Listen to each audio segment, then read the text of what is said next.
प्यारे बच्चों, आज मैं आपको आपका 7वां चैप्टर अल्सो बालः अर्थात आलसी बालक, ये कहानी है, इसका अनुवाद कराने जा रही हूँ। एकः अल्सः बालकः आसीत्, एक आलसी बालक था। सः स्वकार्यम् अपि न अकरोत्, वह अपना कार्य भी नहीं करता था। सः नित्यं पाठशालायां न अगच्छत्, वह प्रतिदिन पाठशाला नहीं जाता था। कक्षाया कार्य सम्यक न अकरोत्, कक्षा का कार्य भी सही प्रकार से नहीं करता था। सः एकदा अचिन्त्यत्, उसने एक बार सोचा, अद्य अहं विद्यालयं न गमिष्यामि, आज मैं विद्यालय नहीं जाऊंगा। उद्याने कन्दुकेन पक्षिभिः सह क्रीडिष्यामि, बगीचे में गेंद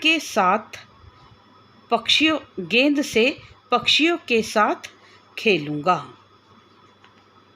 ततः सः उद्यानम अगच्छत्, तब वह बागीचे में गया।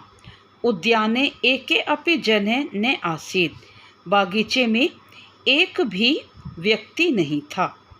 एकस्य वृक्षस्य शाखायां सः एकं काकम् अपश्यत्, एक वृक्ष की शाखा पर उसने एक कोए को देखा।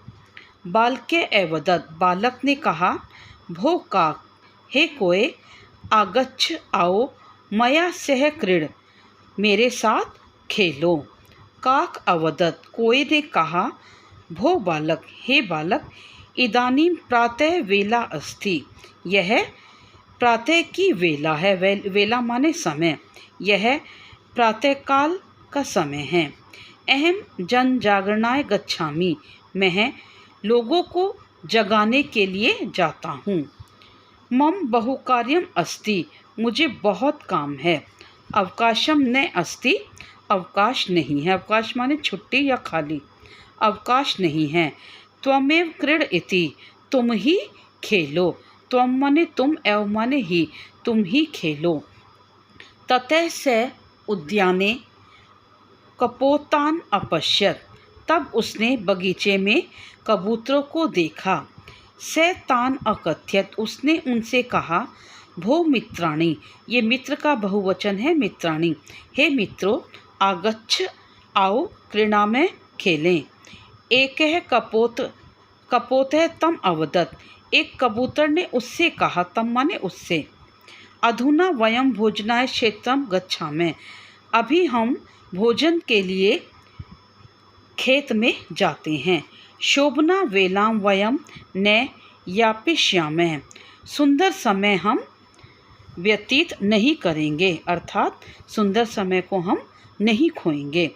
अनंतरम स बालकः एकं भ्रमरम् अपश्यत्, उसके बाद उस बालक ने एक भौरे को देखा।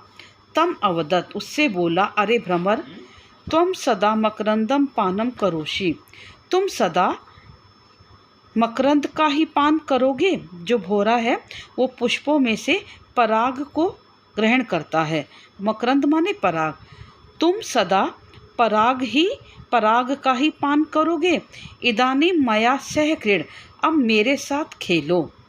भ्रमर अकथयत्, भौरे ने कहा, यदि अहम त्वया सह क्रीडामि, यदि मैं तुम्हारे साथ खेलता हूँ, तर्हि कदा परागम गरिष्यामि, तब मैं पराग कब ग्रहण करूँगा। तुम अप्रेण सह क्रीड, तुम किसी और के साथ, अप्रेण माने दूसरे के साथ, तुम दूसरे के साथ खेलो। पिपीलिका अपि एतत् एव उत्तरम् अयच्छत्, चींटी ने भी उसे यही उत्तर दिया।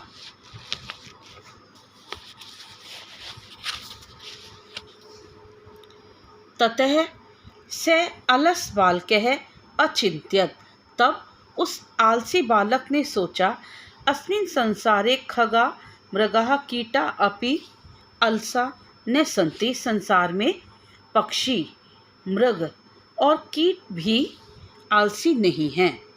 अहमेव किमर्थम अलसः भवामि, मैं क्यों आलसी हूँ। तदा से प्रतिदिनम पाठशालायां गत्वा अध्ययनम अकरोत्। तब वह प्रतिदिन पाठशाला में जाकर अध्ययन करता है। पंडितश्च अभवत्, और विद्वान हो जाता है। उक्त च कहा गया है, आलस्य ही मनुष्याणाम शरीरस्थो महारिपु। आलस्य ही मनुष्य के शरीर में स्थित उसका सबसे बड़ा शत्रु है। न अस्ति उद्देश्यम बंधु। उद्यम माने परिश्रम, सम माने समान, परिश्रम के समान कोई बंधु माने भाई न अस्ति नहीं है। कृत्वा अयम न अवसीदति। अयम माने इसे करके मतलब परिश्रम करके, तो परिश्रम करके न माने नहीं, अवसीदति दुखी, कोई दुखी नहीं होता। अर्थात परिश्रम करने पर सबको सुख प्राप्त होता है, दुख नहीं। तो बच्चों, ये जो कहानी है, इस कहानी से जो हमें शिक्षा मिलती है वो यही मिलती है कि हमें कभी भी अपने जीवन में आलस्य नहीं करना चाहिए, हमें हमेशा परिश्रम करना चाहिए।